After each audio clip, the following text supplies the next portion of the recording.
سیدنا محبوب سبحانی شیخ عبد القادر جیلانی اپنے فقراء، اپنے طلباء، ان میں آپ درس دیتے ہوئے آپ نے فرمایا کہ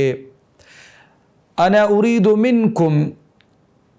الصدق والاخلاص، میں آپ سے دو چیزیں چاہتا ہوں، ایک سچ، دوسرا اخلاص۔ اور آپ نے فرمایا قیدوا الفاظ السنتکم الظاہر والباطن، اپنی زبانوں کے ظاہری باطنی الفاظ پر، ظاہری الفاظ جو ہم ادا کریں اور ہم لوگوں کو پہنچائیں وہ سنیں، باطنی الفاظ جو ہم اپنے اندر خیال کرتے ہیں اور سوچتے رہتے ہیں۔